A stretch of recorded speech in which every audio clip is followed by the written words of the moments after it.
From Keene in the Shire, the Liberty Media capital of the world, this is Daryl W. Perry, host of FPP Radio News for Sunday, June 19th, 2016. Silver is trading at $17.48 per ounce. Gold is valued at $1,299 per ounce. And according to BitcoinAverage.com, the average price of Bitcoin is $756.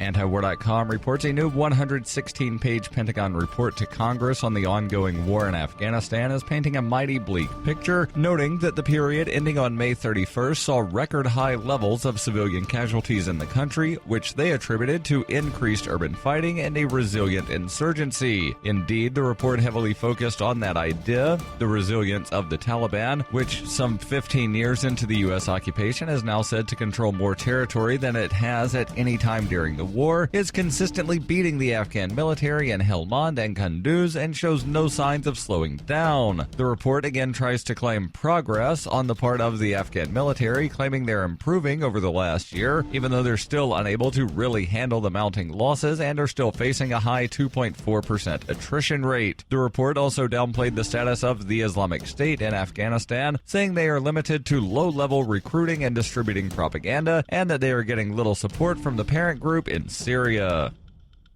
Bitcoin Not Bombs is a launching pad for nonprofits and social entrepreneurs into the financial freedom of the Bitcoin economy. Bitcoin Not Bombs offers premium publicity campaigns designed to facilitate an organization's adoption of Bitcoin as a payment system and to fully capitalize on that decision in their fundraising efforts. Bitcoin Not Bombs is fully committed to being the hub of the nonprofit sector of the Bitcoin economy, maximizing the potential cross-promotion of all our clients and commercial partners. To learn more, visit bitcoinnotbombs.com.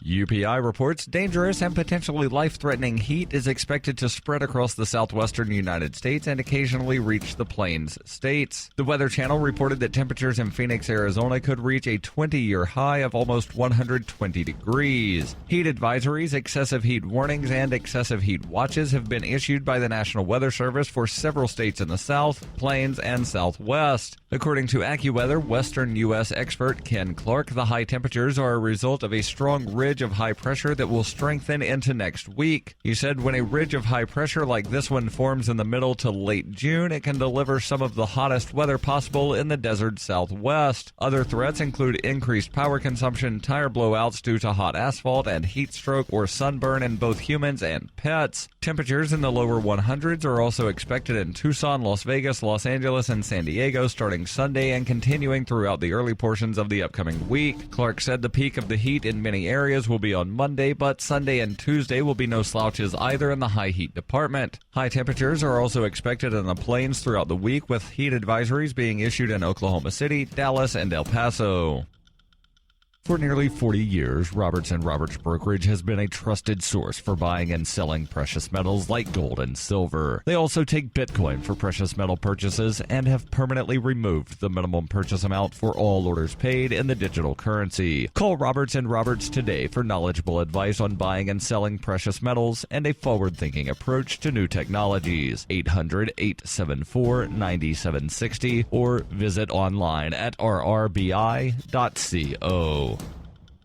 Reuters reports a former housekeeper for the chairman of Waffle House and two of her attorneys have been indicted in Georgia on charges they conspired to extort the executive during a 4-year legal battle over secretly recorded video of sexual encounters. The indictments are the latest twist in a dispute that began in mid-2012 after Maya Brindle resigned following more than a decade as housekeeper and then personal assistant to Joe Rogers Jr., head of the Norcross, Georgia-based restaurant chain. Prosecutors allege a sexual encounter between Brindle and Rogers in his bedroom was illegally recorded on video, and the lawyers used that video in an effort to force Rogers to pay millions of dollars to prevent its release. Prosecutors said secretly recording someone in their own bedroom is an eavesdropping felony in Georgia that can carry a prison sentence of up to 5 years. The Fulton County grand jury also indicted Brindle and attorneys David Cohen and John Butters on eavesdropping and charges of conspiracy to commit eavesdropping. A spokesman for Brindle's counsel said on Saturday the attorneys have zealously represented Brindle as a victim of sexual abuse by an employer and said the charges would be found to be false.